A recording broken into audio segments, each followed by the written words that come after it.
Are you struggling for consistency in your sim racing? Does your iRating look like a roller coaster? If so, we have good news for you. The way to get more consistent is to first understand what you're doing differently than the professionals. And VRS is the answer. With our competitive subscription, you will have the telemetry, setups, tutorials, and everything else you need to fully analyze your driving. Our data packs and the ability to compare your driving with the best in the world will show you exactly where to adjust your inputs, change your driving line, and shave seconds off of your lap times. And our powerful and precise Direct Force Pro wheelbase and precision pedals are being used by some of the world's best drivers, including Peter Berryman, John Robertson, Brandon Trano, and IndyCar World Champion Alex Palou. All these champions agree that VRS hardware is not just the best on the market, it's also priced well below the competition. So if you're looking to upgrade to direct drive and the best pedals in sim racing, VRS is your answer. If you want to get better, get faster, and make it happen sooner rather than later, you owe it to yourself to find out why so many people are switching to VRS. You'll be so glad that you did. Visit www.virtualracingschool.com and learn why the best use VRS.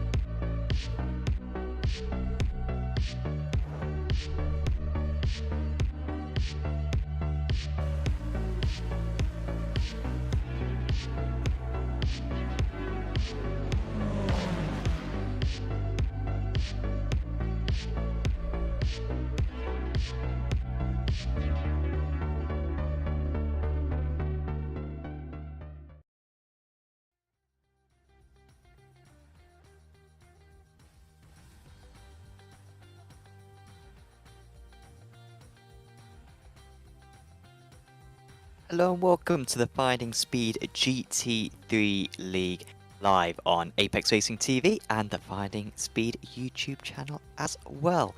My name is Sam Fitzpatrick, alongside me is Adam Thompson. Sam Kumo is bringing you the images from Sebring, our host for this round 2 of the championship. Adam, really good to have you alongside me tonight. We've got a lot of GT3 cars around here, around a circuit that these guys will know very well with the 12 hours occurring around this time of year. So yeah, we should be in for some high quality racing. Yeah, Sam, thanks for having me along. But yeah, I was just talking before we went live here. It's been a whirlwind for Sebring this weekend with the special event going on here in iRacing and the 12 hours going on in real life. And you've got FindingSpeed doing one today and then a 2.5 tomorrow as well. So I would assume that most of these drivers are pretty in tune to how to get around this track. And it's going to be an interesting track for sure. Like I mentioned, it's tough to do it correctly. You know, it's pretty wide, pretty flat, but man, it's hard to get right lap after lap. If you let your concentration lapse for any amount of time, it could end in disaster, believe it or not, even with how wide this track is. For sure, and you got a lot of grass as well around this circuit. Dip a wheel onto that and you could be in big trouble. This is only round 2 of the championship so far, but going into this round, it is Billy Fletcher who is at the top of the championship. He was able to take the race win last time out. There he is ahead of Mark Fletcher. They are not related. Can't emphasize this enough. They are not related. They're in the same team.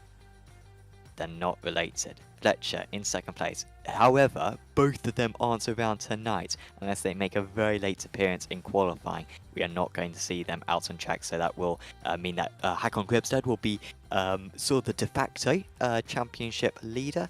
And yeah, Dadswell, Marion, Van Nyland, lots of quality drivers. Callum Reed-Garton really should have won 2 weeks ago, but made a mistake, and after being about 10 seconds out in the lead, and had a couple more issues after that, so that is why he's quite so far down in the order. And also we've got the amateur standings as well, and in those amateur standings, Scott Angelo currently at the top ahead of Volkner, Bluso and Gooch. but yeah, of course, very competitive in that amateur standings as well. Which will probably be just as topsy-turvy as the pro standings. So, yeah, of course, you probably didn't get to see the couple of weeks ago race, the round 1 of the season, Adam, but it can't be understated how quick Callum Reed-Gartson was, despite the fact that he did finish quite low down. I think he is the man to beat come this round of the championship. No, I wasn't able to, and it sounds like going through those standings that there was a bit of argy-bargy, as you guys would say over there, but I'm super looking forward to see if he can get a win here. I'm kind of looking at the practice times. And, seems to be like he may be the one to beat here. We're now in qualifying. We got about a minute here, about gone by in qualifying. So actually watching Callum Reed get around the track right now. See what he can do. Yeah, you can see it's getting quite dark as well. This is going to be one of the night races. I think the official series, the VRS official series, is in the dark for this week. I think Imola was in the dark as well, actually, but we decided to use the day-night conditions because, fortunately, the series organisers have brains and also are quite sympathetic on us. We do like to be able to see the cars, but we are going to be plunging into the darkness, as the drives will be in 1 week time when the iRacing special event comes around. Callum Reed-Gartson just completing this outlap before he sets off on that fast lap. Not as many altitude esports drivers once again. The Fletcher individuals not here tonight. So Gartson very much taking the mantle as he sets off on this about 4 kilometre long course. Yeah, as he goes here through turn 1, I just wanted to mention here, as easy as those corners look, turn 17, Sunset Bend, and turn 1, they're not. You know, you got a couple lanes, few lanes actually, that you can take through those corners because they're so wide. And if you think one lane is fast, been practicing it there, trust me, I know, you will get passed by somebody who takes a different lane through there that you did not think was fast. So I'm looking forward to those 2 corners. Definitely going to be some good overtaking opportunities, I think, there. But, you know, Sam, I wanted to mention real quick, what is it with you and me that we have to broadcast night races every time we're together? It's weird. But I'm super excited anyways to watch these guys. This is Patrick Gannon right now. Looks like he is he on an outlap or is he on a flyer right now? He's flying right now. So yeah, this is man, I don't really know. I don't know much about these guys. Know much about the you know, where everybody's stacking up, but just super excited. Yeah, for sure. And I mean, I've tried to get it into Apex Racing TV's minds that I will refuse to do night races. I'll absolutely strike if I have to do any more, but keep on raping me back to do them. This place not so bad. You can see the lights on the track, sort of navigating your way around, are super useful when you are driving around. But as you were saying earlier on, to drive fast around here is tricky enough. To drive around fast around here at night is even more tough. We'll see what the first times are from the drivers. They get 3 laps, by the way, and they may want to bail on their second lap to get a new fresh set of tyres, but I'm expecting everyone just to stay out there and just continue to pummel in those 3 laps, fuel up for those 3 laps. Gartson to the top, but Gannon goes a little bit faster. That's excellent work there from the RPM Racing driver. And Grebstad also going up there, so Gartson with a bit to improve there.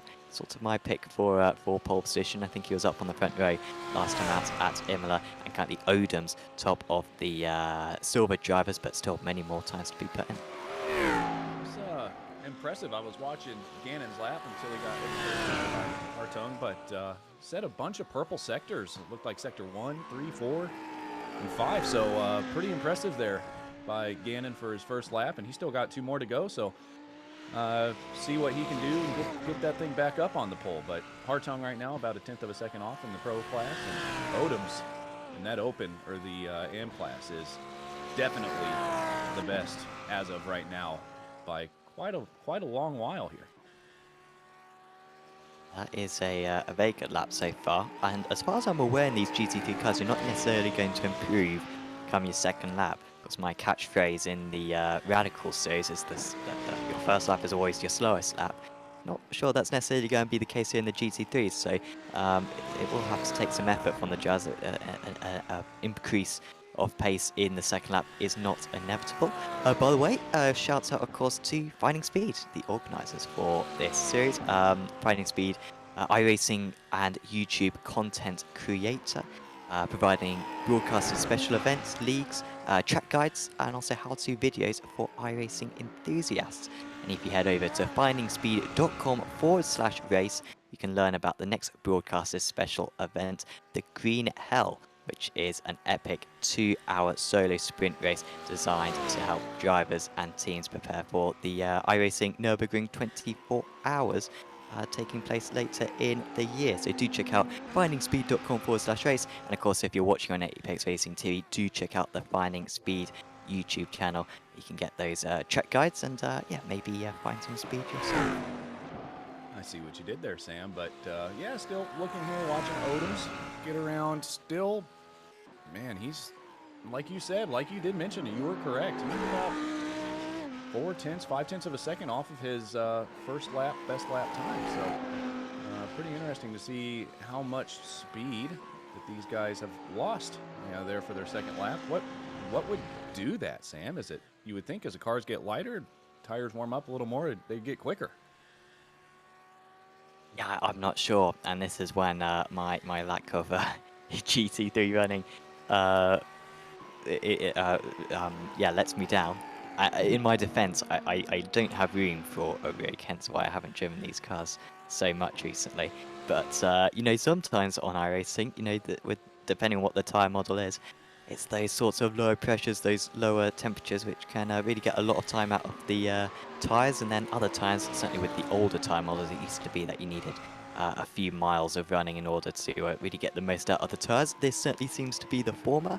And so, yeah, not too much movement at the moment. And a lot of drivers returning to the pits, even though they do have an extra lap time available for themselves. Remember, they get 3 lap times. But this is such a long lap that I'm not even sure if you've got time to set 1 lap, then go back to the pits, get a new set of tyres, and then use your second lap. I think you kind of got to do them all in one go, or just have your 1 attempt. Ocasio is trying to continue, though, out on track. Currently P2 out of the amateur drivers, but still believing that there could be a little bit more improvement possible. 5/100ths of a second, I believe, is what that gap is between Ocasio and wherever he went, and Odoms. But real quick here, I've got Mark Fletcher here. The non-Fletcher brothers said he's out because of a birthday meal this week. So happy birthday, Mark, if it is your birthday. But shame to see you not racing. Hopefully we see you back here. And I don't know, Billy Fletcher. Where's he? Is he at this birthday? Remember, they're not related. I'm sure people are saying, oh, maybe they're twins. No, they're not. They're not twins. It's not both their birthdays, unless, I mean, that would just increase the confusion tenfold, wouldn't it? They just happen to have the same birthday. It's either that or they're lying to us. One of the two.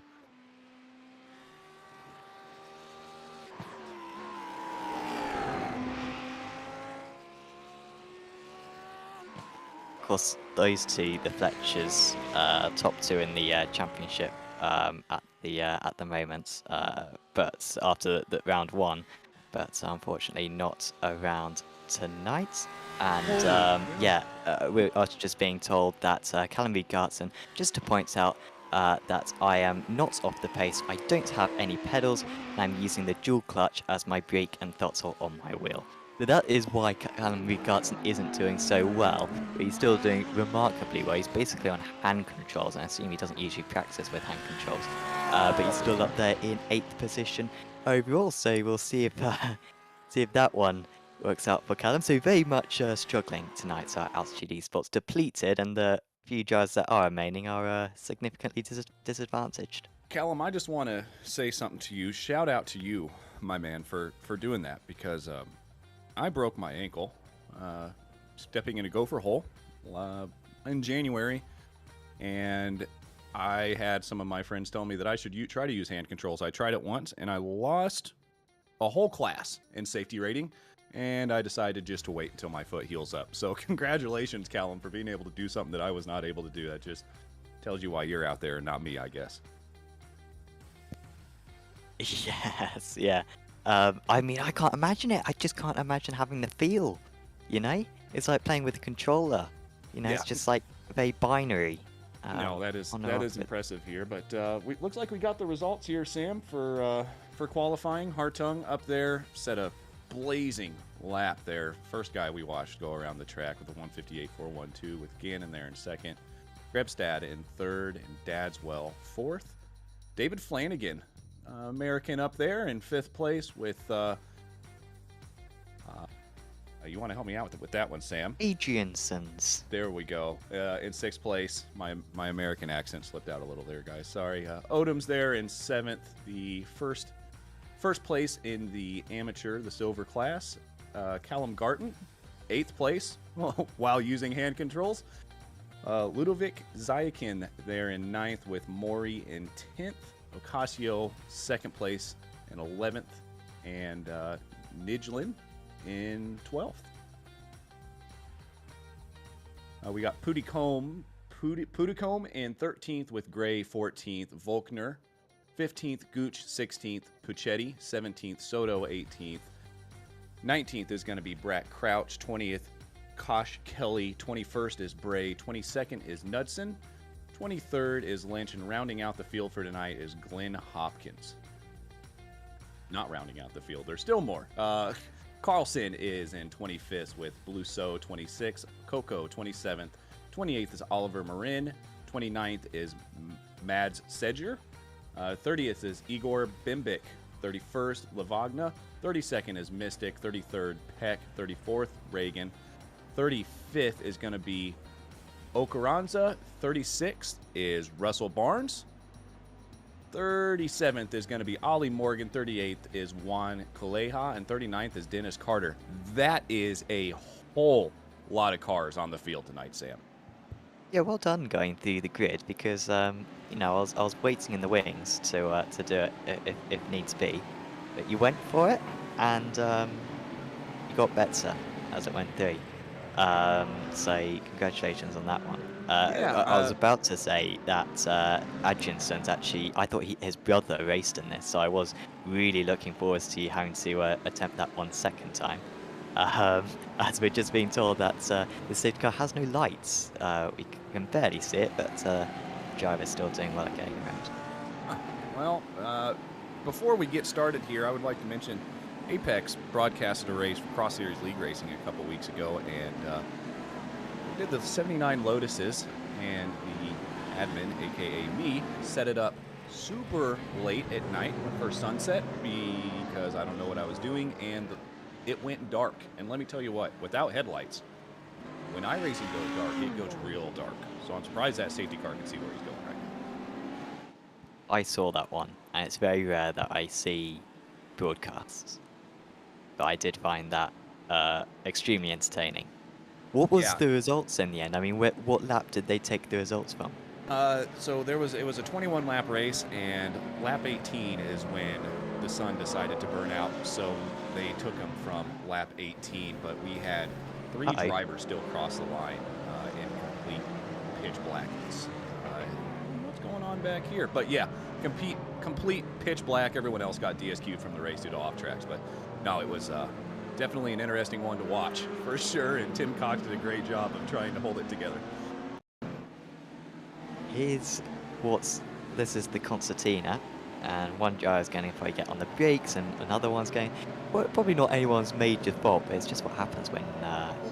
Oh no, that was sort of one driver's fault, wasn't it? That was sort of just really grinding to a halt and causing mayhem behind. So that's a lot of damage. The drivers do get one faster repair, but they only want to make one pit stop, and the earliest you can make a pit stop, I believe, is about 20 minutes into the race. There's a bit more leniency now with the fuel, up to 70% fuel allowance, but you still don't want to take that extra pit stop, particularly around here. It's a very long pit lane, and so those drivers are going to have to struggle with that damage. Should just be area damage for the first 20 minutes of this race, and well, hopefully we don't see any more confusion like that again, as Gannon slowly brings us to Sunset Bend and the start of the race. Yeah, Sunset Bend is no longer Sunset Bend. It's Moon Bend at this point. Man, that is an awesome shot. Look at the amount of cars in this field. It's great to see that many cars, GT3 cars here at Sebring. So congratulations to the organizers of FindingSpeed for getting this many drivers involved. It's unbelievable.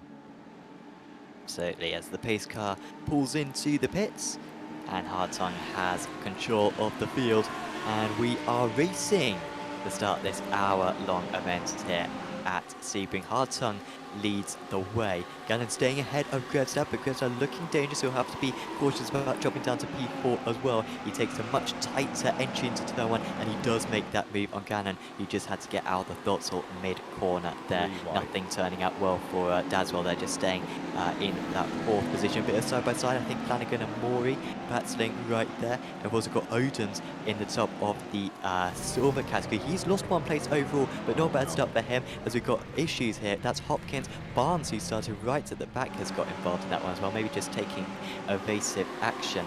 And yeah, Hopkins and Marin, I think the 2 big losers in all of that. We head down to the hairpin, and everyone gets it stuck. We've got a bit of too wide, expect some contact on the exit as the track really starts to narrow up, and there is a bit of contact there, and that's going to be cut hard into the wall. They'll do well to get that back into the pit. And we've got a couple more as well. That's an unrelated incident. Soto and others as well, all piling in. Lynch and Bembic, I think, as well. A lot of drivers going to need repairs after that. We've got a, I'm sure we're going to get to see a replay of whatever went down there, but we got a shout out for Gucci Man from Nathan here in the YouTube chat. So right now, it looks like Gooch is there in 3rd in his class, so doing a great job at the moment and able to keep it pretty clean after everything that's gone down behind him. Yeah, he was just ahead of all of that, I think. I think it started to kick off just behind. Here comes, here is Zykin. Oh, yeah, maybe like it was a bit of netcode initially, and then there was a second... Oh, no, sorry, I thought it was a separate incident, but no, Zykin just spun, got onto the grass and spun back onto track, and then it's one car, slows up, others get involved, and well, I did say there was going to be contact, but I didn't think there'd be that much contact. Yeah, that's unfortunate. You know, I know iRacing is doing everything they can to try to eliminate some of those netcode issues, but it's still, at the end of the day, it's still going to be online racing. And, you know, it's just iRacing trying to predict where that car is going to be, and sometimes it just doesn't get it right. Unfortunate for the drivers that were involved in that, but, you know, it's a long race. Yeah, there was that announcement, wasn't there, that they've reduced netcode in the last build. And I do think I've seen that about 10 times in various iRacing notes over the years. But they always seem to be improving it, but obviously, as you say, there's always going to be weaknesses. I think that was netcode at least. It did seem like there was a bit of a gap, and the way they reacted was a bit unrealistic. Here is Gartson. Has he lost that position back again to Odin? So Gartson still not completely comfortable. I think he's actually the one on the attack here, sorry. But yeah, I think he's onto the grass as well. Going to have to go the longer route. Not much of a braking zone here into the right-hander. Garton stays behind. Just needs to try to get some points. He knows that he's probably not going to be able to keep up with Hartung and Grevstad, but of course better than not finishing at all. And after his poor race at Imola, he just needs a top 10 to keep himself in play and then really show his pace in the later round. Yeah, if I'm Robert Odoms right now, I am in a very good position. I'm super happy. There is a pro driver in between me and my second place rival of Ocasio. So Odoms is probably going to be doing everything he can to keep Garton back behind him and try to maybe form a gap or try to use the slipstream of the car ahead of him, which is Flanagan. Ooh, slow down. Slow down for Hartung. He's taken too much curb around the Le Mans section. I didn't see that, of course, happening, but you can be fairly certain about it. I think Gartson may have made the same mistake there.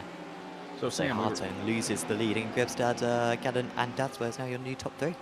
I was talking about that as well. I mean, you just lose a little bit of focus, maybe. I'm telling you, that Le Mans corner is extremely tough to get right because you don't expect it to turn as hard as it does, and then you find yourself cutting across the track onto the back straight of the Ullman Straight. So it's unfortunate, but slow down won't hurt him that bad. Back into 4th and gain that back. I mean, geez, we're 5 minutes into an hour, so they still have 55 minutes. And a pit stop as well, and anything could happen. Definitely, yeah. Certainly think Hartung has got the pace to catch back up, and you know, sometimes it's a negative to be out in front in these GT3 cars. The draft effect isn't super strong, but it's certainly significant. And actually being second or third in a pack, if you're all evenly matched, can be the place to be, save bits of fuel, and will help you later on. We'll have to take less fuel at your pit stop. So it might not be the worst thing in the world to drop back, as we see Bembic, who I think was involved in the incident earlier on. He is just being overtaken by Morgan. Maybe he managed to get through it all. I'm struggling to see if there's much damage, honestly. Yeah, it looks like maybe there's a little bit on the front end. Looks like the hood's kind of separated from the front bumper cover just a little bit, but still out there driving along. You know that's probably going to affect his aero, especially around a track like this where it is pretty high speed for a lot of it. It's probably not going to be helping him that much, especially if you're trying to make an overtake and getting out of that slipstream. Oh, Mori now. Oh, he's into the wall. I thought it was just going to be another slowdown, but that's more significant there for Dan Mori. He has to take back to the pits as well. I doubt that was a particularly big hit there for Mori. It seemed like he sort of just nudged the tyres there, and even if he did hit it hard, it would have just been with the nose. I don't think it would have been with the corner. And yet, feeling the need to go back to the pits there. You know who's feeling the need. Grimstad still just about holding on in the lead. Yeah, you've got Dadswell wanting to get around Gannon. Well, yeah, no, yeah, there is this close here. It's going to be interesting to see if, man, you've got to hold on here for quite a while. Through this part of the track is not somewhere it's going to be easy to make an overtake. So, yeah, this is Gannon on Grebstad. I apologize, and they are doing pretty well right now, keeping it clean. You're an hour into you've got an hour-long race. I don't think they want to be doing anything too important here. And this is what I was thinking while we were watching was Dadswell. Looks like he's going to make the move. He gets it done. A heart on Dadswell. Yeah, so good move through there. I wasn't expecting an overtake there in that part of the track, but he got it done. I think, that was impressive stuff. Just so deep on the brakes.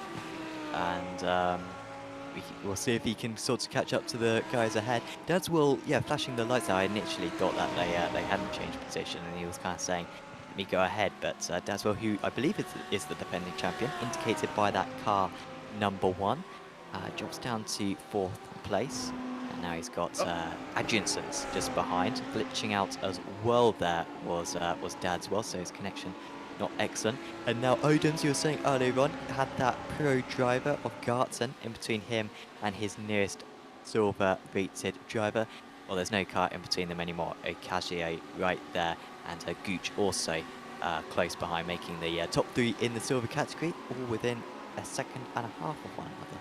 I just want you to understand that we just watched Garten fall down a few positions. Looks like he may have had an off track, but again, he's driving without pedals. So, but this is not what Odoms wants to see. Now he does have Ocasio right there on his bumper, and I think Ocasio may be feeling an overtake here pretty soon.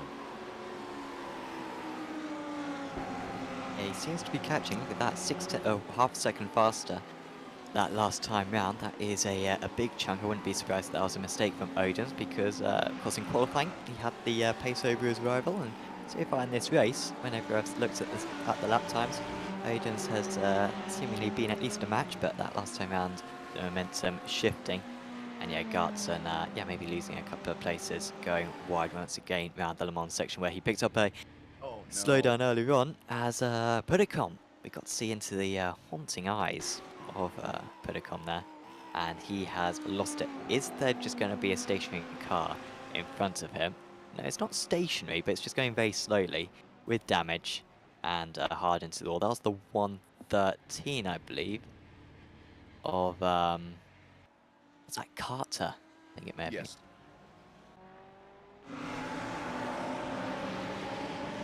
Yep, that was Dennis Carter in the 113, and he has found himself going back to the pit lane here, and we've got Grebstad and Gannon here, still about 0.3 of a second I think, I just think Gannon may just be kind of running along behind him. They're in pretty good position right now. Gannon's about 0.7 of a second off of, or in front of Hartung. So, but again, we know how quick Hartung was in qualifying, and I do not think. Now we got an overtake here. I think Gannon said it's time to go. Yeah, your Great. comment about waiting behind didn't age well. No, Because he he's was ahead listening now. for sure. Yeah, absolutely. Of course, they always do. Okazio also moving ahead of Odins, but here comes Grebstad trying to retake the lead. Then this is where, of course, he overtook him on lap 1, and in very similar style to this as well, taking that short acute 9. That's almost exactly the same as what happened earlier on. So Grebstad back ahead then of Ganon, but seemingly they do want to be ahead despite the fact, of course, if you are ahead, you will be using more fuel. This is going 3 wide now.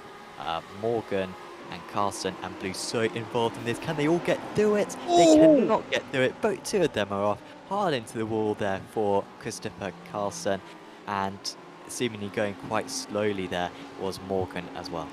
That turn 1 is deceivingly difficult to get through. It's just, it looks so wide, but it just thins out pretty quickly on exit. And I just think you go 3 wide into it, and then people are on the brakes. We got another spin here. That's Ocasio.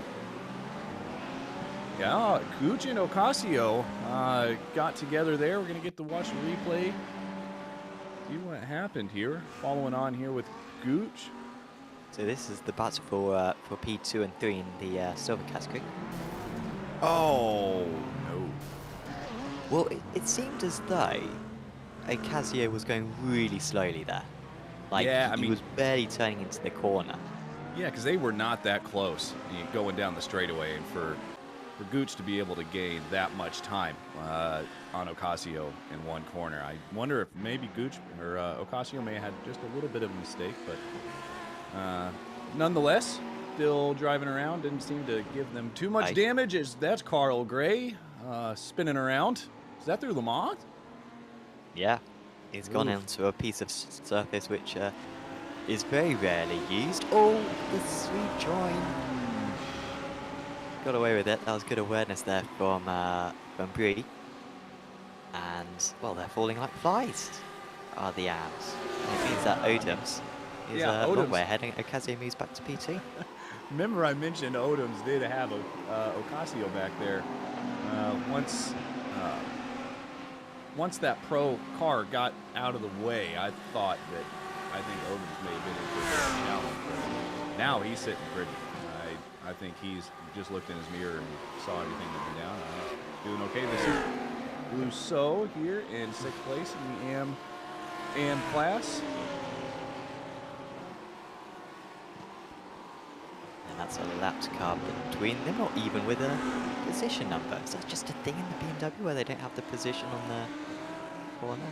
Oh, must be a thing. That's what threw me off. That's Dennis Carter that we saw get into a bit of an incident a little earlier, had to get back to the pits, and now he is in a very rough spot. He has got a bunch of very, very angry drivers trying to get up through the field here. Everybody's getting kind of mixed up. So the rest of this race, I think, is going to be pretty interesting here with Labbers.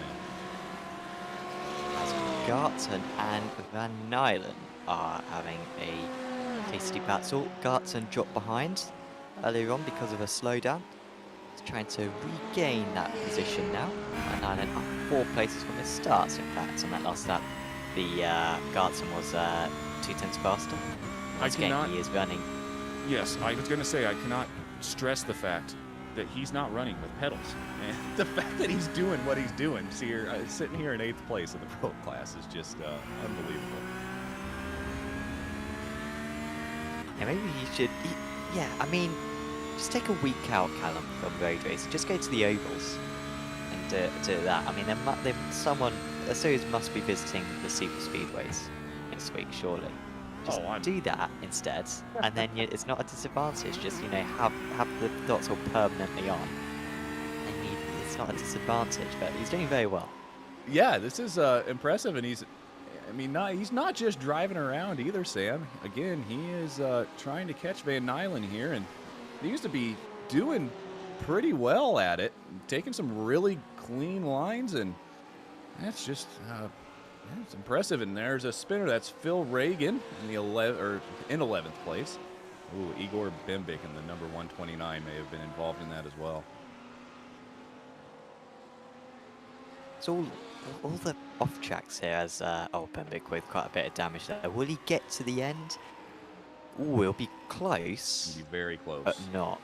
He'll probably have to save fuel. I'm surprised even with a meatball, I think it's best just to continue there, even if you are 5-6 laps slower, as Gartson is still behind Van Nylen. He can't get past, but this is the part of the track where he consistently gets very close.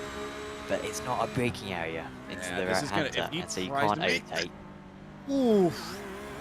That is super tight through there. Good job on Garton to back out of that one. I saw an incident coming, but great awareness by Garton. Lived to fight another day, and you know, you've got the whole backside of the track here again. I mentioned the Almond Straight into turn 17, Sunset Bend. That's going to be a overtaking opportunity, but it looks like Garton's just lost quite a bit of time trying having to back out. Yeah, he seems to kind of drop off around this part and then gets closer in the first sector. I think that's where he's strong, as both don't quite nail the exit of Le Mans, but certainly Gartson was able to gain a tenth or two right there as they are about to head on to their 8th lap of the race. By the way, sorry, what were you going to say? I'm about to show my ignorance here and probably say something that I shouldn't, but I would assume there isn't that much dirty air in a GT3 car compared to the car behind or in front. But there's probably some that Garton's probably fighting right now, being as close as he is to Van Nylen. Yeah, as far as I'm aware, it's not much compared to the single seaters. I mean, compared to the F3, it can be quite significant. For the Radical, it can be quite significant. This is certainly a car where it's faster to be behind another driver. You know, you're not gonna. It's like a magnet. It's gonna like attract you rather than repel you. So as he gets close again, every time he always gets close. But Van Nylen positioning his car well. He's gone a bit deep this time. Can they manage to get through this part of the track without making contact? They do. So in the end, Van Nylen with the good positioning, but just pushed it too hard on the brakes, probably about 10 meters too late on the brakes, and Gartson eventually does get past. We'll have a better idea of what his true pace is now that he's in free air. Yeah, and this fighting has allowed Kelly and Busetti to join this battle. So this has just gone from a 2-car to a 4-car battle.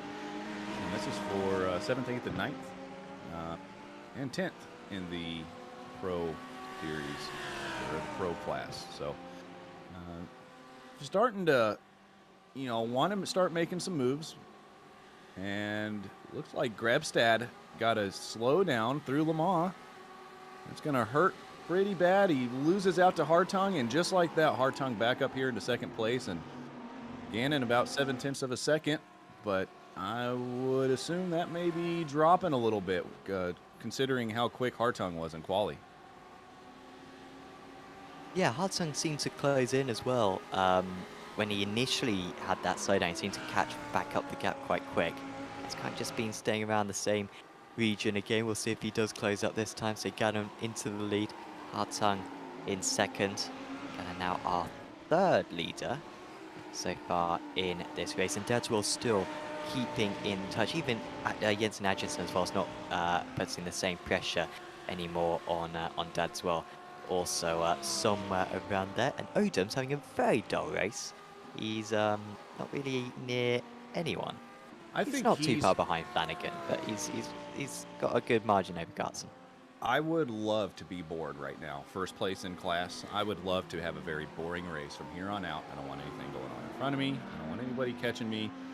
Let me drive around the track and take my 1st place and go home. I mean, I think maybe I like the competition, but I'd want an exciting race. It's really easy for me to say that as a commentator, because obviously we want everything to happen. I mean, we want disputes, we want a soap opera out on track. I mean, that's what, if we can turn this into Coronation Street, I mean, that would be the ideal scenario. And unfortunately, Odin's right now is having quite a dull race. So obviously it's easy for me to say, oh, I would want it to be competitive. But I don't know. I can't remember ever being out in the lead comfortably, shall we say.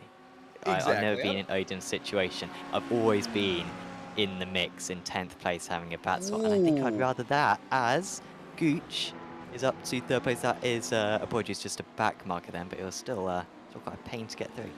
That Ferrari, I mean, that thing looks like it just went through an earthquake. And for him to be up here in the 3rd place and doing as well as he is, that's pretty impressive, to be honest. I don't know how he's still driving that thing around the track as well as he is. As I say that, this is Russell Barnes here in 11th place, getting through in the pro class. That was 4 position, but not 4 position in class, so I think that was just an easy one. Gooch was just trying to let him go. And again, this is like another pretty comfortable position for Gooch at the moment, about 2nd-ish, 1.5 seconds ahead of Coco. And man, with a Ferrari, with a car as damaged as that, you would be expecting Coco to starting to make some inroads, but he's actually losing time, hand over fist here on Gooch. Potentially, Gooch could come into the pits on this lap and get to the end of the race. I believe now that they've got 70% fuel available, and maybe that's what we're seeing with a couple of these guys as well. They're now into the pit window. Knudsen did have a problem a few laps ago. We didn't show it on the replay. It was quite low down, and I didn't think it was that significant. So we didn't show it, but he did have a problem. So a couple of drivers with damage coming into the pits early as Bree gets past Coco now. Did Coco just make a mistake? I thought he was onto the back of Gooch, or was it always Bree close to him? He was certainly close to someone, was Coco.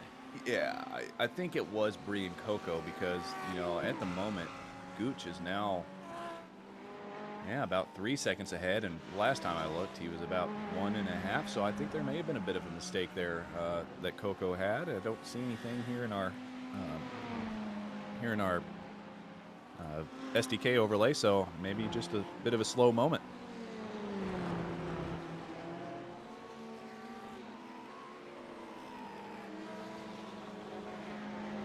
We can see this battle.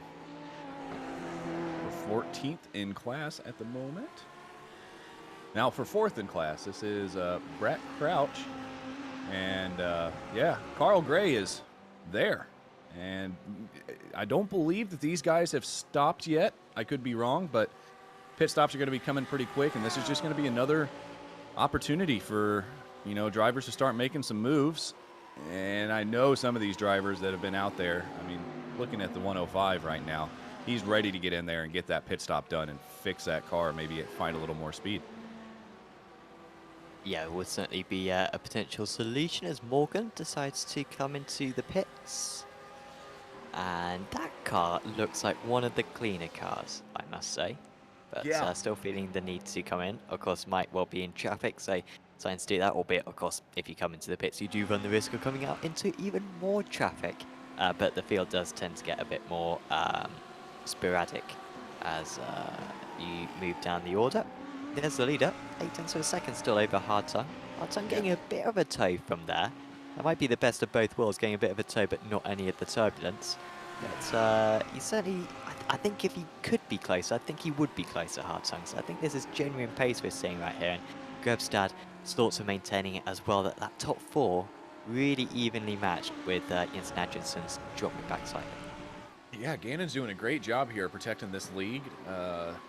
It's, you know, if you would have asked me before the race... slow down. Or Grebstad again. Oof, that's not going to help much, and he has lost another position there, it looks like, to Dad's well. So, yeah, Grebstad down to 4th. Just, man, that Le Mans corner is... I'm going to keep saying it. It's deceivingly tough, to be honest. Yeah, and in these cars as well, can take a lot of curve. Maybe wouldn't be so much of a problem in single seaters, but in these cars they can easily go over the curves. If anything, you can sort of hook the car over the curb as well. It can actually assist with the steering as though you're kind of on a skateboard, I guess, over a rail, and can kind of hook you on and help you around the corner. And so you want to push it, but a couple of times today, Krebstad has been pushing it too hard round there. And look at that, he's only just ahead of Jensen Adjenson's. Apologies, Jensen Adjenson's another 4 seconds back. Crouch into the pits as well. You were anticipating that pit stop, and it has delivered. So Crouch into the pits, and he'll be happy to take that faster path. Yeah, absolutely. I'm just pretty impressed with how much damage some of these drivers have on their cars, and they're still driving around and still competitive. I think that's a shout out to not only the driving ability of these guys that have all this damage, but also the resilience of these GT3 cars. It just take a licking and keep on ticking. That's an American term, by the way. I don't know if you understood that. I've never heard of that. What was it again? They take a licking and they just keep on ticking. It's like they can take quite a beating and still out there rolling around the track and still competitive. Still, man, I love the fact that this league is called FindingSpeed, because I've been saying FindingSpeed a lot without trying to. So I promise you there is no pun intended on any of that. You're entering into your subconscious there and very much making an appearance in your vocabulary. Hopkins, 8 tenths of a second behind Ocaranza, who was doing much better. No, he wasn't doing much better earlier on. Apologies, Ocaranza. I'm getting Ocaranza and Ocasio, of course, mixed up. Ocasio still up there in P2. But Ocaranza, in fact, up 9 places from his race start. That is for overall. No, it's not for overall. That is for in-class positions. So that is really impressive there, because he's also got past some gold drivers as well as Ocaranza. So really good work. But he is being caught as the Chilean by Hopkins and Volkner right now. Volkner P2, I think, in the amateur category last time. I think he may have even won the amateur category, actually. So he's had a miserable time of it so far. He'll be looking to gain both of these places soon. Well, I know the beginning of the race was a bit of a cluster with all of the accidents that happened there within the first couple laps, and I don't know if Volkner, he's lost 8 positions, so I would assume that he was probably involved in that. I don't know who all was, as there were quite a few involved, as Volkner has decided to take his pit stop now. Again, like you mentioned, maybe get out of some of that traffic, but from what I'm seeing here, Sam, it looks like being in the traffic is actually a good thing. Again, like you said, the slipstream is pretty powerful, and you can gain quite a few tenths. Yeah. Certainly if you've got someone who's maybe a tenth of a second faster than you, or evenly matched with you, then yeah, you can certainly save some time by saving some fuel behind them and having a shorter pit stop. Not too many big battles going on at the moment. We've kind of got a few pairs. The only kind of trio I see out there is Van Nylen, Helly and Puccetti. But even there, they've got some gaps. You can see them in 8th, 9th and 10th. This is Flanagan versus Odoms. Odoms, the silver driver, catching up to Flanagan at the moment. Now, I believe the judge score points for their overall position, as we've got Bree with an issue. Oh, look, there's someone's off the track. That's a back marker off the track, but Bree was also off the track himself. I wonder if those two incidents were linked to one another. I think our eye in the sky is about to let us know that. Looks like Bree was close to the 711 of, who is that car? But that wasn't even. Oh, wow. Everybody just close racing. I think Bree was just trying to get out of the way there the best he could. Yeah, and Gooch, I think, was the one who managed to get past. Yeah, lost best part of 3 seconds on that last lap. Ocaranza going, is that slow or just far away?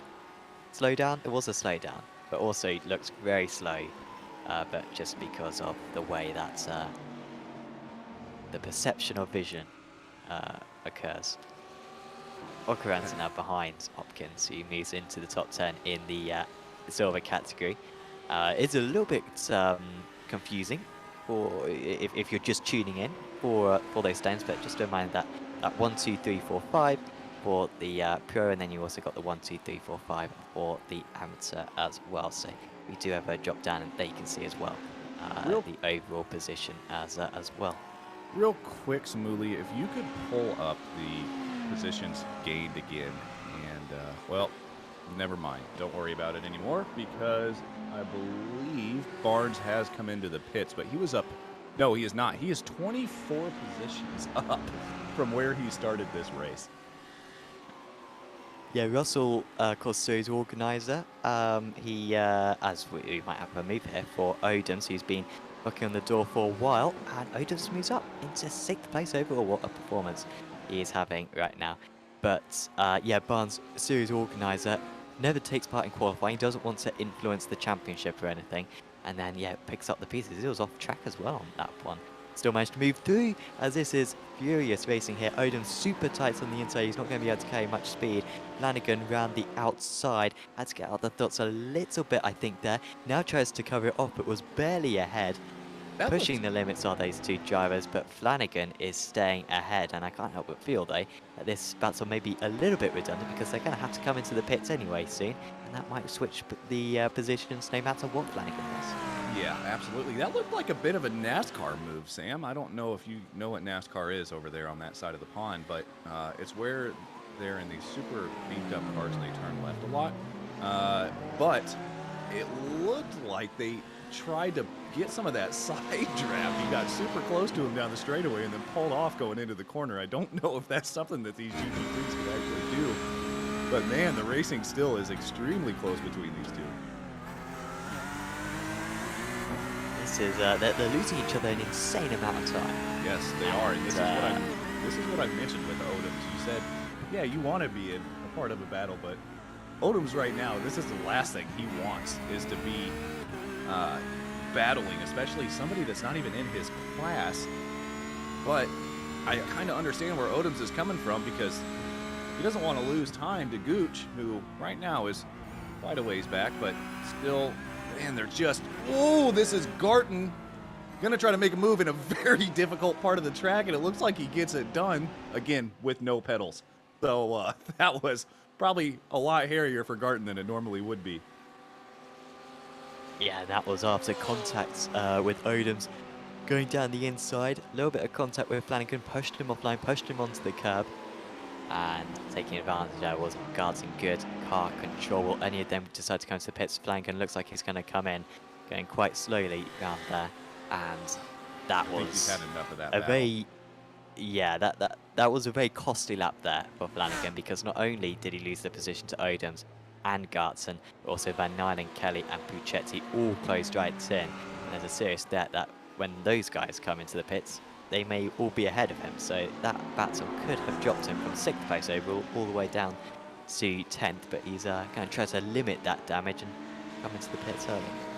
I just want to mention, I'm looking at this gap now right now, trying to between Gooch and Odoms, and it's gotta be at least 15, 17 maybe-ish seconds. So Odoms, even with that battle with Flanagan, is still allowed quite a bit of time between him and 2nd place.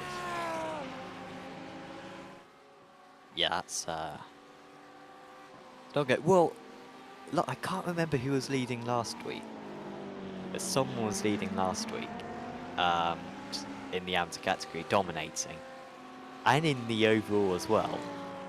And, you know, I would have put, you know, maybe upwards of £4 on them winning the race. That's how confident I was. And they didn't win the race, and I would have been £8 worse off.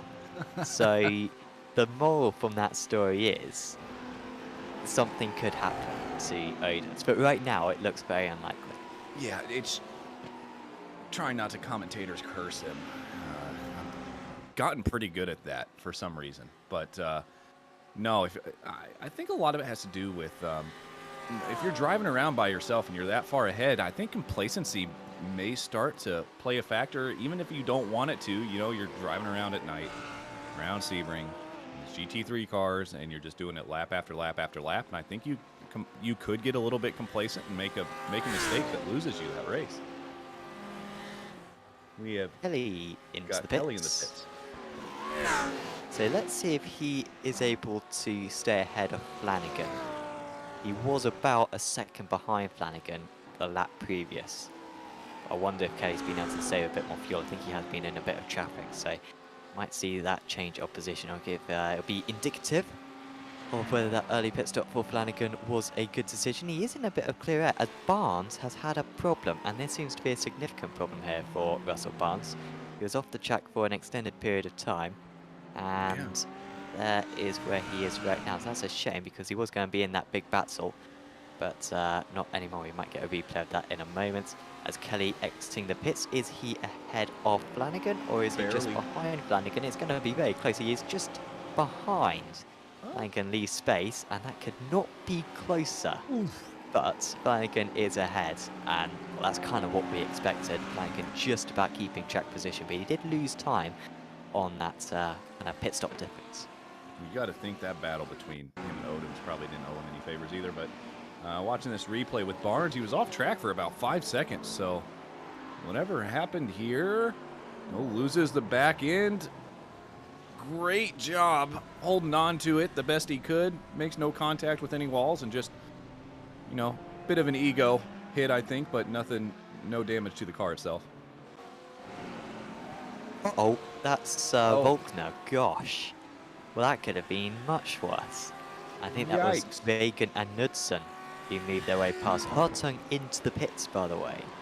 He's the first of our top 4, top 5 even, to come into the pits so far in this race. So that's an interesting tactic from him. We expect the fuel to be able to go probably 2 or 3 more, maybe even longer than that. I think probably 5 more minutes.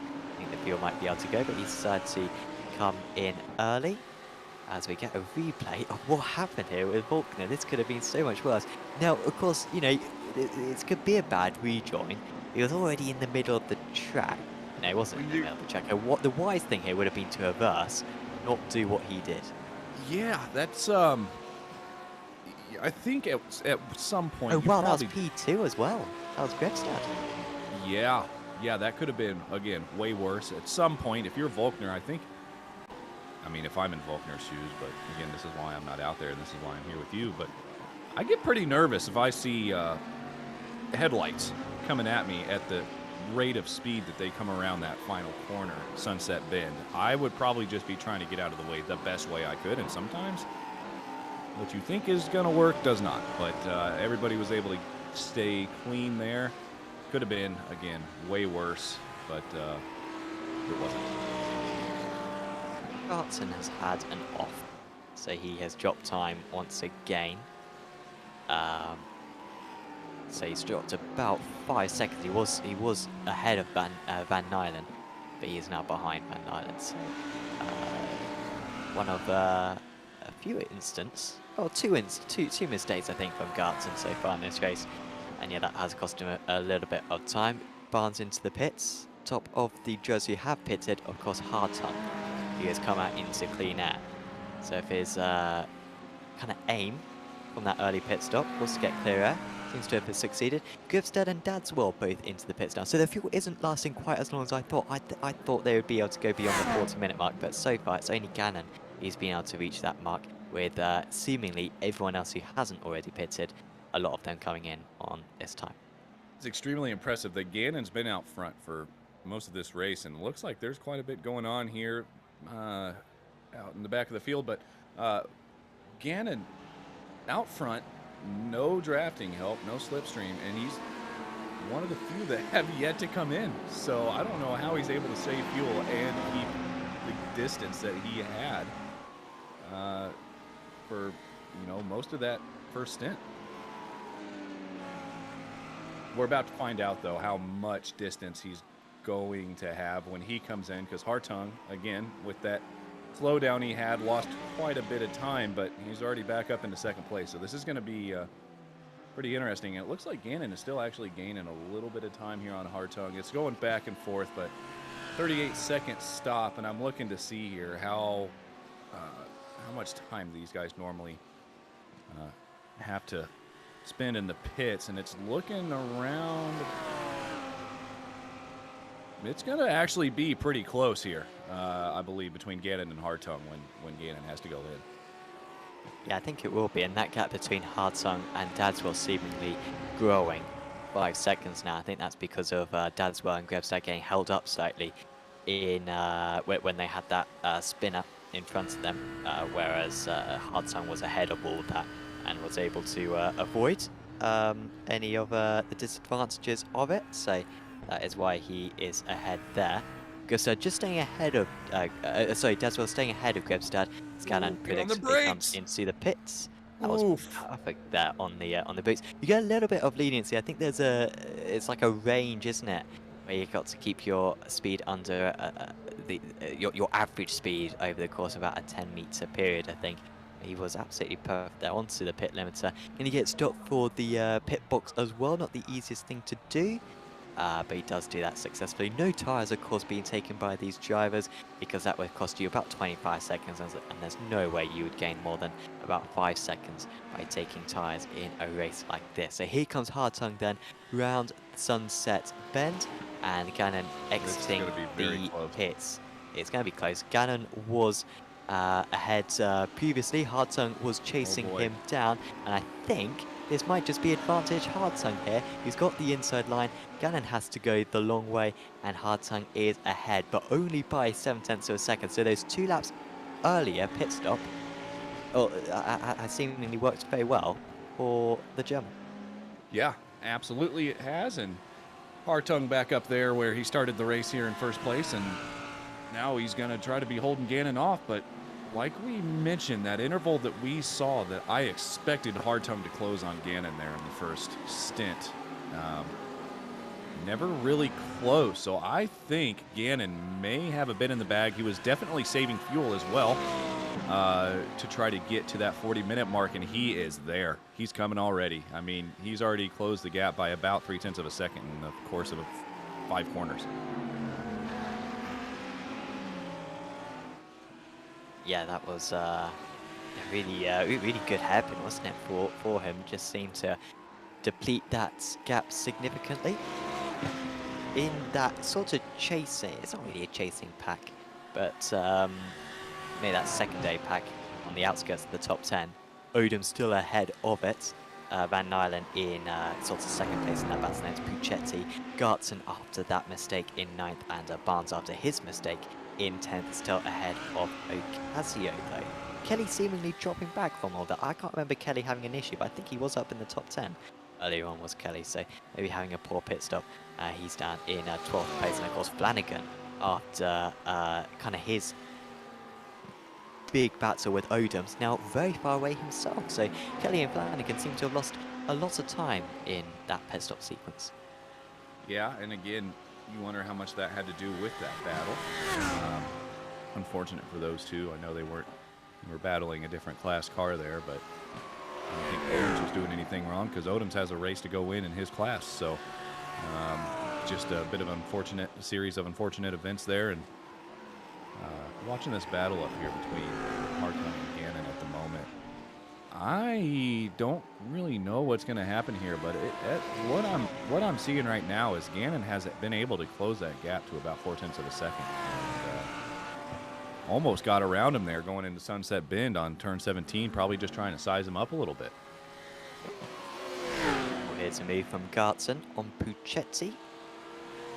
He's passed. I think that might be the second time he's overtaken Puccetti, potentially. Well, could have been a maybe. Yeah, he's now in P8. Could have been maybe a bit of a pit stop kind of shake around. Looking here, I don't see anything that has happened to either one of those drivers. So, yeah, but nonetheless, Garton is off and away. Has already pulled a little bit of time there on Puccetti, and going to try to chase down the next one, but that's Nyland, who's about 0.3 of a second up the road. So, or not 0.3, sorry, 3.7 seconds up the road. So it's going to be quite a bit of a grind to get to him with about 15 minutes left. Shout out to Azatec for sponsoring this series. By the way, you would have seen their logo in the top right of the screen for most of this broadcast.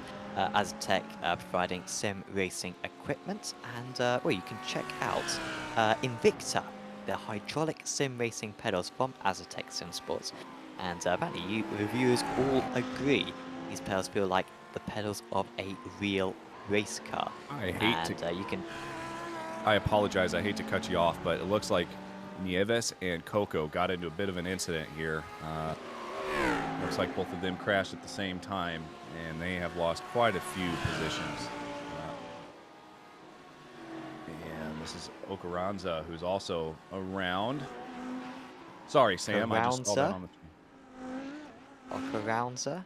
Ah, I see what you did there. He didn't find speed. Oh, really good commentary. Really good commentary. We're going defensive here between Yes, we are. Hartung and Gannon.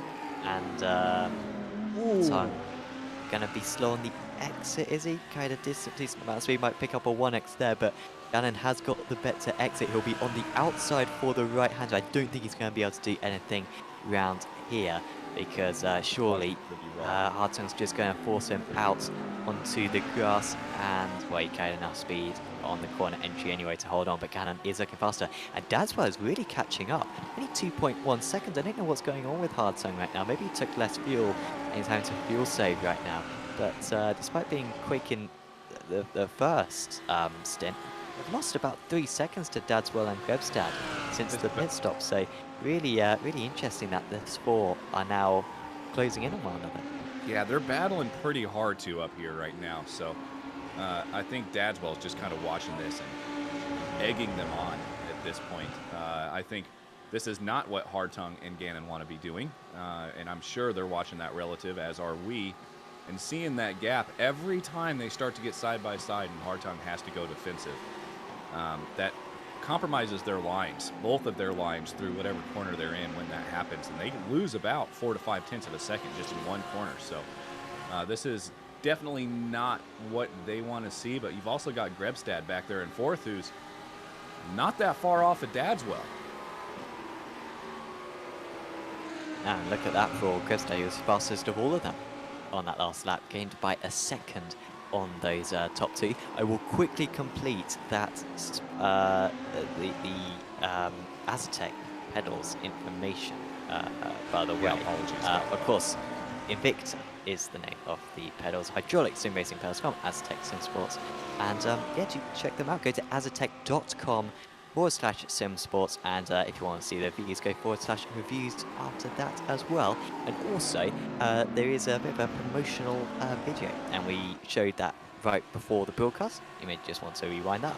Aztec may have their own YouTube channel to be fair, which you might be able to see that on as well, and we might share it as well just after the race as well. But big thanks to Aztec, and do make sure to check out aztec.com for more details of their products. Flanagan, Kelly and Gooch, they're all going off the track at the moment. What is going on with them? There is Kelly. Oh no! Oh well, that is goodness. I mean, unless we've had suddenly a Garton incident where his pedals have stopped working, that seemed quite blatant, that one. I just witnessed a murder. And yeah. Holy cow. I have a feeling there's going to be some steward review on that. It looks like Flanagan's already in the grass. They're both in the grass. Didn't quite know what happened. Flanagan. Yeah. Yeah. I mean, that's a racing incident there. I mean, at least from my perspective, and so it seems like the reaction is uncalled for. I mean, and, he didn't even just have damage. that unbelievable, and he takes out. Who is that? The 333 of. Who would it be in that 333 car? I apologize. I don't know all these car numbers because I'm not really that was Gooch as well, got taken out in that. So, man, that's unfortunate. Don't really like to see anything like that. It's just the racing has been extremely good all night, and to see what just went down there, I'm not trying to get myself in trouble here, but it's unfortunate for all the drivers involved in that. Gooch continuing, and had damage earlier on the car. I think he's probably got some damage on the car now again, but he has got 1.8 seconds to the car behind. Dadswell and Grevstad getting very close. Grevstad probably feels like he could win this race. If you consider Grevstad's had 2 slowdowns, I know Hardtongue had 1 slowdown, but Gannon's had none. I mean, he could really be leading right now, but here he comes then for third position. If he's going to win this race, he's got to get past now, and he is ahead. So he's up into 3rd place now. The effective championship leader, remember he was 3rd place last time out, but with the Fletcher individuals not here today, real opportunity for him to make a lead in the championship. So he's up into 3rd place, now needs to chase after the top 2. And I think Dadswell wasn't fighting that one too much. I wonder if he's thinking, let's work together here and yeah, try to fight for the win rather than fight for the... There's 2 things I want to mention here. Number one, if you're watching this interval between Gannon and Grevstad, it was below 2 seconds, and Gannon and Hardtongue have now stopped fighting, and while Grevstad and Dadswell have started fighting, and you can see that gap is all of a sudden inflated back to 2.5 seconds. So the fighting here is not what you want to do, but if you're 10 minutes left in the race, you've got to start making some moves here and see if you can get something done. And then the other thing, real quick, Callum Pudicombe sent a message in the YouTube chat, said netcode killed him there on lap 1. So I think Pudicombe saw what we did with all that carnage there on 1.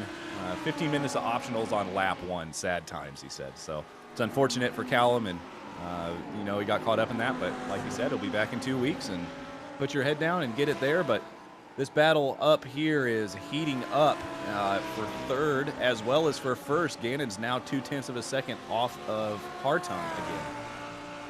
Yeah, Grevstad's driven quite a poor lap here, actually. He had a very bad turn 2, missed the apex, and that gap is just extending. They also weren't helped out by the back marker either, but they are going to need a lot of fighting here from Hardtongue and Gannon if they're going to bring themselves back into play.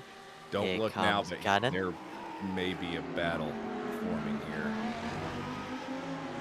I think Gannon may have sized him up enough. He's like, okay, it's time. I mean, he is on him right now, and he's about to come to a section of the track where passing will be definitely doable. It looks like he may be coming through the Mall here and then down the Almond straight into Sunset Corner, which is where you're going to be able to get this done if he wants to. Yeah, and probably the hairpin as well, the other opportunity. Maybe turn 1 as well, to be fair, but most of the overtakes have been into Sunset and the hairpin so far tonight, but he's certainly not close enough this time, and that draft will help him to catch up a bit.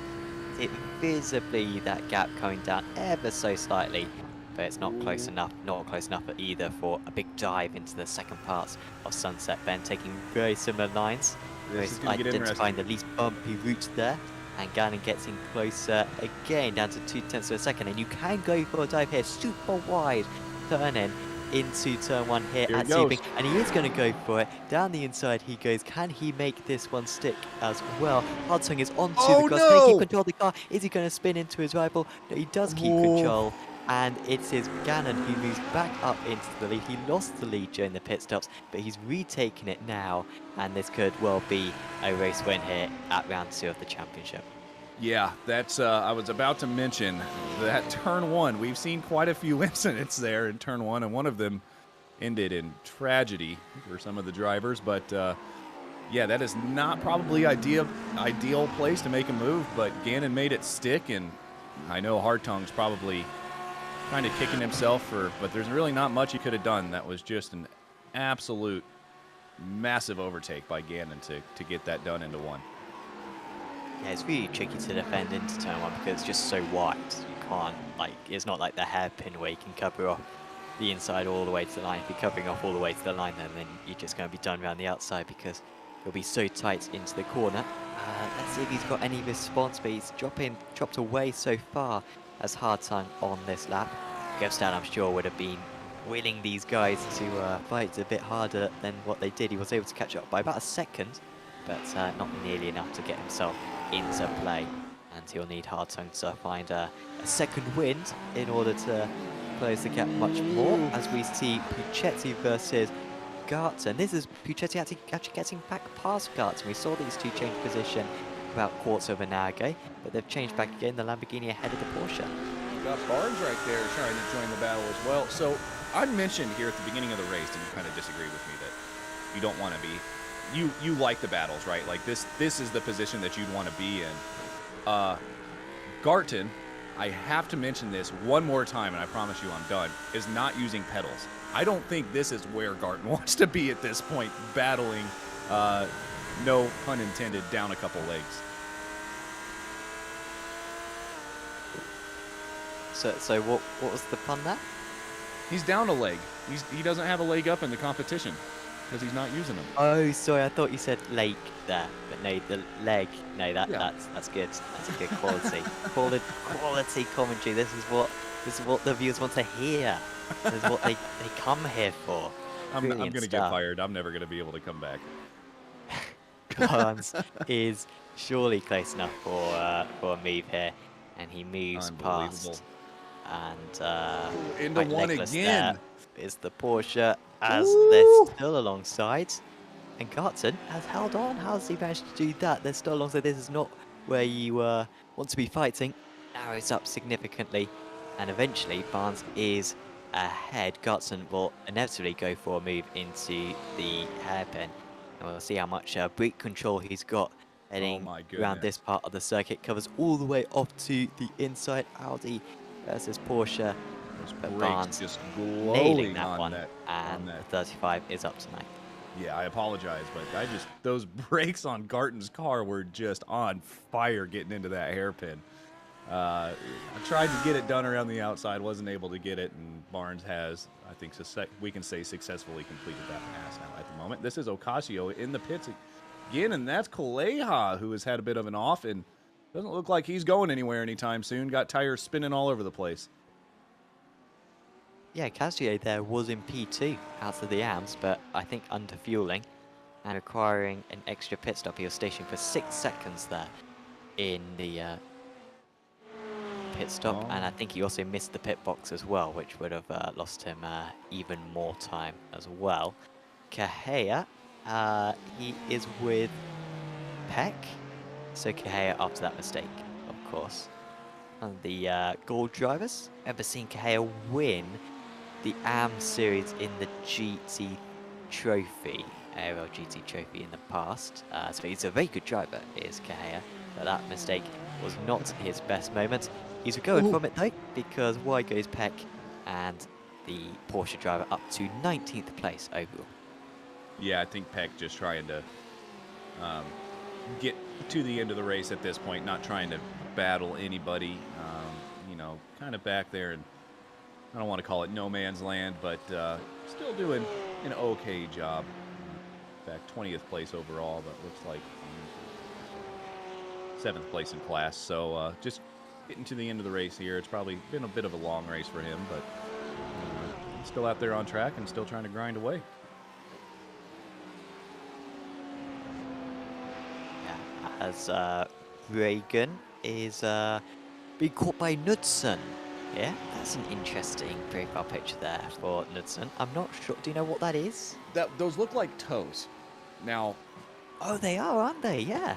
Yeah, but I wish Knudsen would be finishing on a podium here so we could get a bit of an interview with him to ask him why he's got a picture of mirrored toes as his profile picture. I would assume there's probably reasoning behind that, but right now back there, 24th place overall, and trying to make a move here on Reagan for 23rd.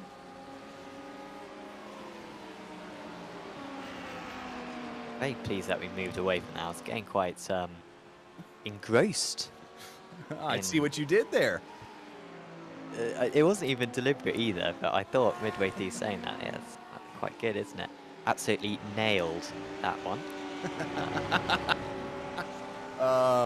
Man, this is apologies to the viewers listening to our dad jokes, but now this is right now it looks like the gap up here at the top is kind of fallen away. The interval between first, second, and third about the same, but Dadswell is still on the back of Grebstad for 4th position. And look at this, Garton and Puccetti have changed positions once more.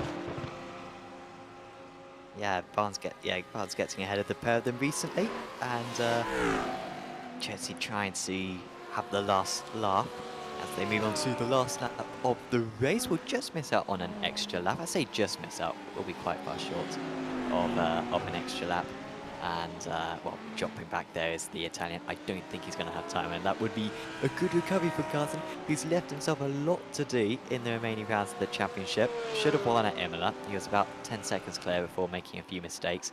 He maybe would have had the pace to win, who knows, obviously, because he's once again not been using pedals in this race when he normally does. And so we'll wait to see if he can come back later on in the championship. But he's going to have a lot of points to catch up to this man.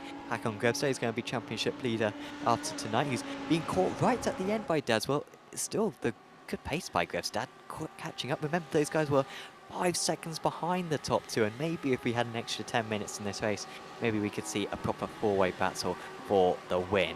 But instead, it has been a duel out in the lead. It is a duel that looks like Patrick Gannon is going to come out on top of. He lost the lead during the pit stops. He was able to regain it, and round 2 of the FindingSpeed GT3 League goes to Patrick Gannon for RPM Racing, ahead of Hartung, who starts on pole but finishes runner-up. Grebstad with those couple of slowdowns finishing in 3rd, and Dadswell in a close fourth. Huge gap back to Adriansons, who is not too far ahead of Odoms in the end, about 6 seconds between the two of them. But Robert Odoms had absolutely dominated this amateur category. Going to be a brilliant result for the British driver, which will bring himself into championship contention. There he is across the line. Congratulations to the XZ Racing driver on that result, with Nyland, Barnes, Garton, Puccetti and Morgan rounding out the top 10. Yeah, that may have been the most boring race for Odoms ever, but you know, we'll try to get him pulled in here, see what his thoughts are on it compared to yours, Sam. But riding on board here with Kelly right now, 12th in class. Just looks like this actually may be a battle for a position. It is. No, it is not. I apologize. This is Brett Crouch there in 4th in position or 4th in class. Both going to be coming across the line here. So we got Kelly, Crouch, Gray right behind him, coming 5th in the AMs, and then Ocasio, I believe, maybe coming right behind them somewhere. Yeah, Casio with that extra pit stop really hurting him.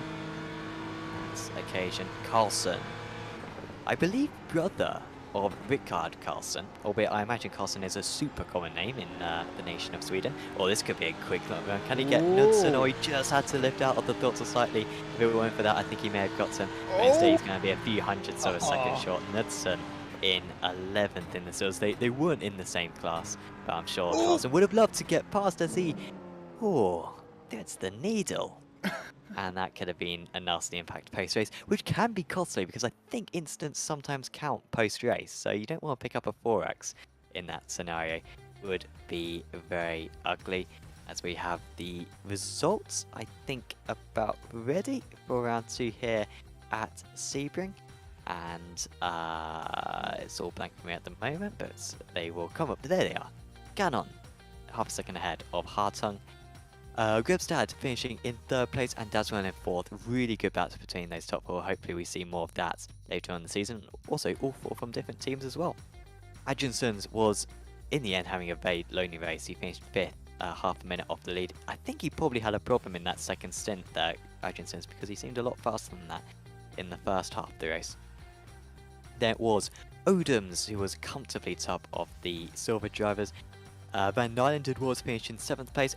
Barnes from the back to 8th. Great result there from the series organiser. Callum Gartson was in 9th. There was Puccetti, Morgan, Bree. Kocho ended up 2nd place out of the AMS. Gooch was 3rd place out of the AMS despite having sort of being collateral in a missile attack. Right there was Gooch. Then Kelly was in 15th place overall. Not a good time for Kelly in that second half of the race. Was doing well in the first half, but fell away second half. Then it was Brack Crouch, Carl Gray, Jonathan Ocasio with that late pit stop, Juan Cajea, Alex Peck, Bastian Blousseau, Glenn Hopkins, Phil Reagan, Matt Knudsen, Christopher Carlson, Christian Volkner, who should be way further up. But I mean, clearly had problems because he's one of the quickest drivers in the ANS. Volkner be looking to do better in a fortnight's time. Then it was the judges who were one lap down. Mad Sasia, Nikola Lavagna, Ludovic Zayakin, Oliver Marin, Dan Coranza, and Mateus Soto. And then 2 laps down was Graham Lynch, and pretty much the retirees were David Flanagan, who was up in 6th place at one point, Alan Mystique, Dennis Kartzer, Igor Bembik, Callum Pudikom, got taken out on lap 1, and Dan Maury in 39th place. It's unfortunate for Flanagan. I don't think he would have finished 12 laps down, but we did mention the missile attack that happened. That was his problem, wasn't it? Flanagan, that was part of that. We're just going to show you a quick advert for Azatec just before we go to the interviews, so we'll be back in just a moment.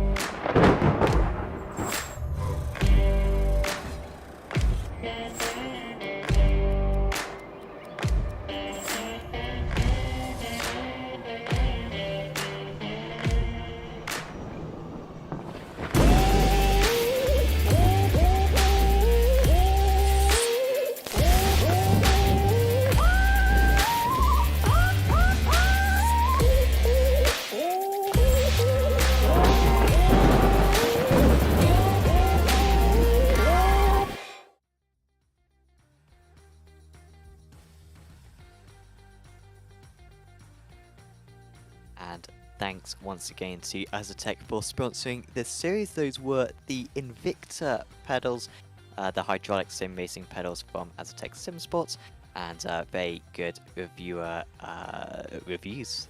from people out there saying that the pedals are just like ones from a real race car.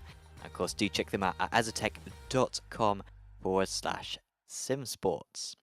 We are just waiting for some interviews with drivers. We love having chats with drivers, and everyone is welcome to have a chat, whether they won a race or whether they retired on lap 1. There's always things to be learnt, but unfortunately at the moment, we do not have any interviews with drivers. But that is unfortunate, because I would really love to talk with some of these drivers. I cannot remember the driver that had the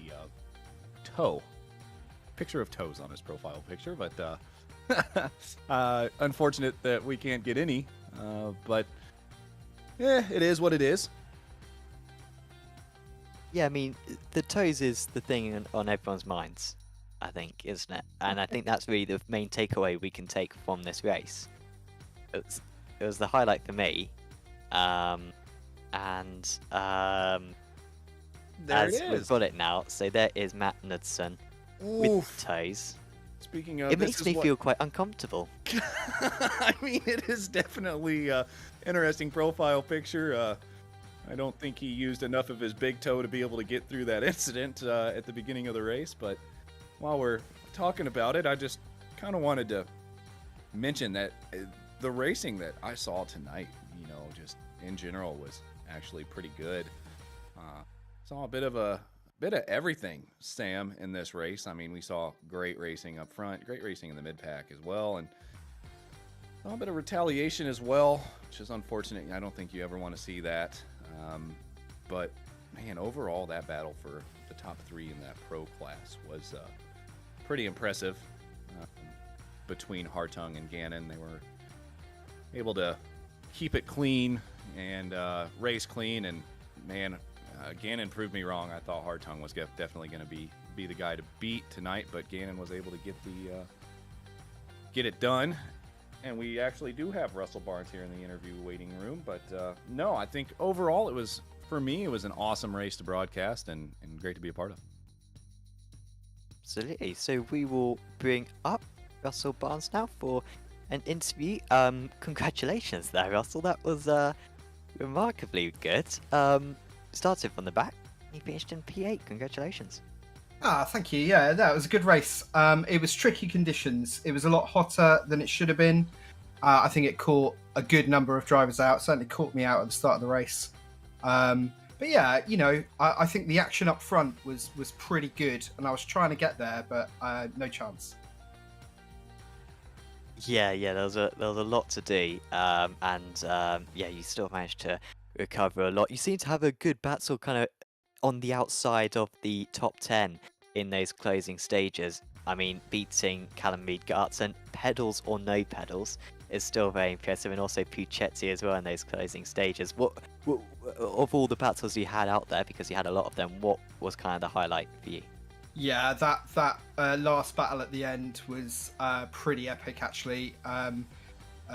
Callum was really fighting, and it was tight stuff, so I managed to inch closer and sort of sneak through.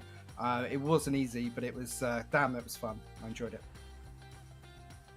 39 drivers entering this event, and I think we had even more back at Imola as well. You must be very pleased how the reception has been for this season 4 of the championship, because this series just seems to be getting better and better. Yeah, absolutely chuffed to bits. Thanks to everyone for taking part and also for watching too. Season 5, big plans there. News in a month or so. I'm hoping we're going to have enough drivers to be able to have multiple splits. So I think it's going to be amazing if we can do that. Awesome. And I don't know if you just wanted to explain as well kind of the stuff available from FindingSpeed. I can say it, but I'm sure you'd be able to put it much better yourself. Oh, thanks, man. Yeah. So I run the FindingSpeed YouTube channel and Discord community. I do track guides, community events, leagues, stuff like that. Started doing a lot more broadcast community events. There's one happening tomorrow night, so watch that live. Sebring Sunday, same time tomorrow night. We are back at Sebring, but it is set up for the 24-hour, so it will start at the start time for the 24-hour. It's got the same balance of power. The bot's going to be in, so it's the perfect sort of practice ground if your team or your drivers are doing the 24 2-hour sprint. Come and test out those new tires. And also you can sign up now for the Green Hell. Just head over to findingspeed.com/race. We've got the Nürburgring 24-hour warm-up race in planning right now. So thank you. Awesome, no problems, and thanks for having a chat with us as well, Russell. And yeah, best of luck that you can make up just as many places in a couple of weeks' time. Cheers, thanks guys, thanks for your hard work, thank you. Russell Barnes there, your highest gainer tonight, along with, of course, being the series organizer for this league, and a very good job that he's been doing over the past 18 months or so since FindingSpeed sort of started. I think I remember doing the first series. Yeah, I remember doing the first series. I was very stressed about some exams, and yeah, that was about 18 months ago. So good. So bad times, but good memories for this series. Unfortunately, we don't have anyone else to have a chat with, Adam, but still, we can look forward to the next round of the championship. I should have asked, to be fair, Russell just then, but I believe the next round of the championship is following the GT Sprint Series, which will mean that we will be visiting Daytona. And if we are visiting Daytona, well, what a lot of fun that's going to be, because that's sort of a bit of a neutralizing circuit because of the fact that it's all straights. You can be a bit slower, but stay in the draft. Yeah, no, absolutely. Daytona is always a fun track to race. I think one of my favorite here on the circuit. Not the oval, even though I'm an American, but definitely the road course is quite a bit of fun. Like you mentioned, no matter how good somebody is through that infield section of the track, you get out. I mean, I believe you come out of turn 3 and 4, or turn maybe 1 and 2 on the oval, and you drive it all the way down, and then the chicane, and then you come through 3 and 4 as well, and that is just a very, very high speed to able to keep all the cars close together, and the overtakes it into one. Oh, and it sounds like we do have time for an interview. We've got Patrick Gannon here.